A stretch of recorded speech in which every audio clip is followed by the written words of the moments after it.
yang tersebar, kemudian masuk juga ke media mainstream. Oleh karenanya kami perlu jelaskan secara dini agar tidak berkelanjutan disinformasi ini. Namun mohon maaf, pada saat rilis saat ini kami tidak akan menyebutkan nama tersangka karena operasi kami belum selesai. Rekan-rekan sekalian, bahwa berdasarkan informasi intelijen dan juga masukan-masukan daripada pengungkapan yang kami tangkap beberapa pelaku di wilayah hukum Polda Metro Jaya, bahwa saat ini banyak beredar senjata api ilegal. Oleh karenanya kami gencar melakukan operasi bahkan sebelum ditangkapnya teroris beberapa waktu yang lalu. Contohnya rekan-rekan sekalian, sejak bulan Juli kami berkolaborasi dengan Puspom AD Angkatan Darat melaksanakan penyelidikan bersama karena kami menemukan adanya penggunaan kartu anggota palsu yang mengatasnamakan instansi TNI Angkatan Darat dan juga Kementerian Pertahanan yang notabene, saya ulangi, sejak bulan Juni kami berkolaborasi dengan Puspom Angkatan Darat untuk melakukan serangkaian penyelidikan dan penangkapan terhadap jaringan peredaran senjata api ilegal yang mengatasnamakan institusi Angkatan Darat dan Kementerian Pertahanan, menggunakan kartu palsu seolah itu adalah asli, ya, bahkan melakukan pelatihan sejenis militer padahal itu bukan militer. Kami sudah sita beberapa senjata api cukup banyak, kurang lebih 38 pucuk senjata api baik panjang maupun pendek kami sudah sita. Secara berkesinambungan, setelah kami kemarin berkoordinasi dengan pihak Detasemen Khusus 88 pengungkapan kasus teror yang ada di Bekasi, kemudian kami berkoordinasi dengan Densus 88 untuk bekerja bersama-sama mengungkap peredaran senjata api ilegal ini. Namun di sini harus dilihat rekan-rekan sekalian, ada yang terkait dengan teror dan ada yang terkait dengan delik umum, tidak pidana umum. Delik pidana umum inilah Krim bertanggung jawab untuk melakukan pengungkapan. Oleh karenanya rekan-rekan sekalian, sejak terungkapnya kasus teroris di Bekasi, kami bekerja sama dengan Densus 88 dan juga kami sudah berkoordinasi untuk bekerja sama dengan Puspom TNI dan sudah berkoordinasi dengan Puspom AD saat ini untuk kita terus melaksanakan pengungkapan peredaran senjata api ilegal ini. Dan perlu rekan-rekan ketahui, 2 hari yang lalu kami melakukan serangkaian penangkapan terkait penjualan senjata api ilegal ini di luar jaringan teror. Ini perlu dikatakan, di luar jaringan teror.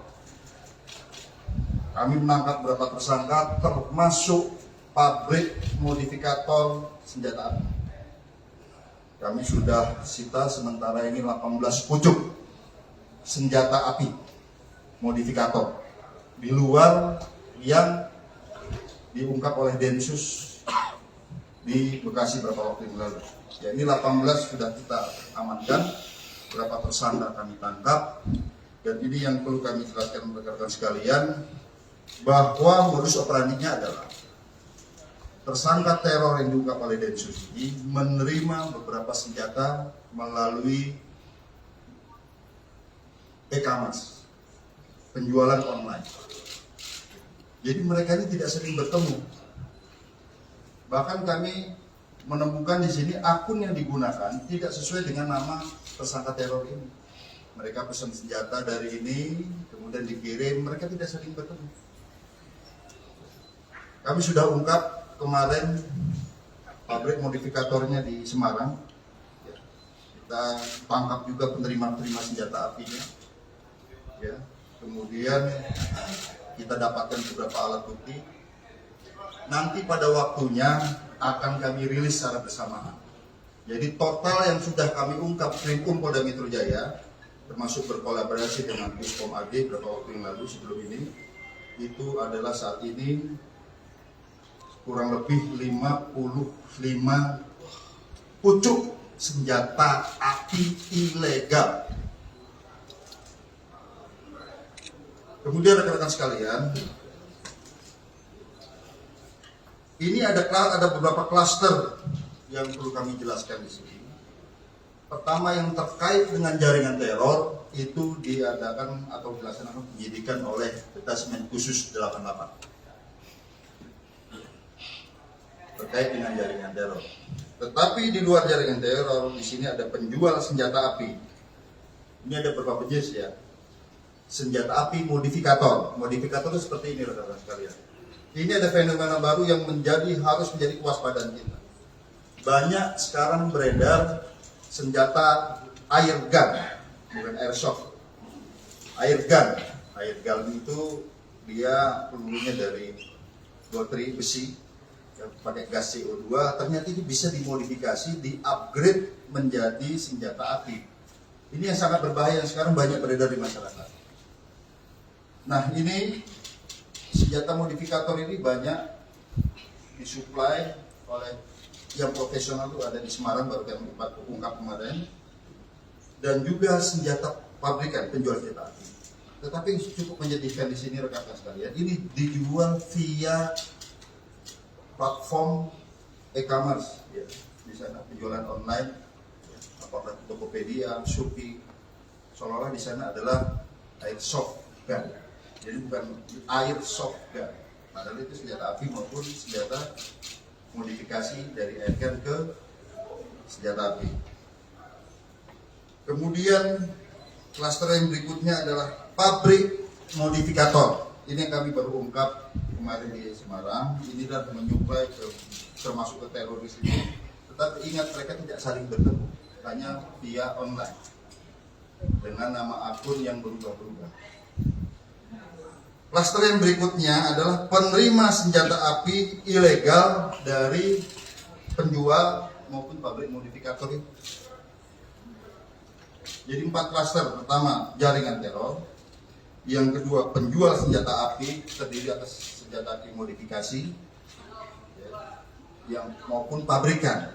Ini ada senjata FNC, G2 Combat pabrikan, ditemukan pada Badan Sus. Itu sudah kita tangkap juga penyuplainya. Kemudian pabrik modifikator ini yang jadi dari airgun menjadi senjata api sudah kita tangkap juga.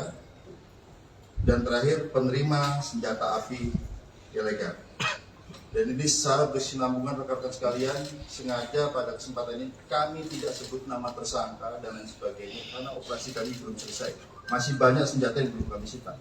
Tapi untuk meluruskan berita liar yang tidak bertanggung jawab ini beredar, kami perlu luruskan, rekan-rekan sekalian.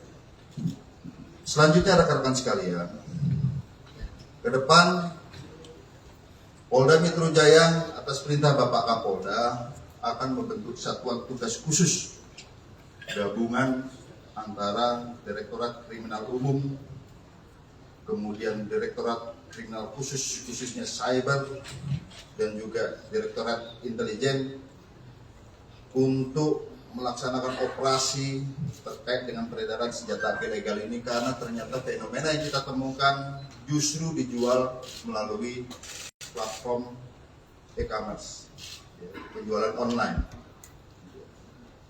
Ini sedang dibentuk dan akan diadakan operasi secara berkesinambungan untuk menciptakan Kaptipmas yang kondusif. Selanjutnya terkait dengan anggota Polri. Ini beredar bahwa beberapa anggota Polri terlibat jaringan teror. Kami perlu tegaskan di sini bahwa anggota Polri tidak ada hubungannya dengan jaringan teror.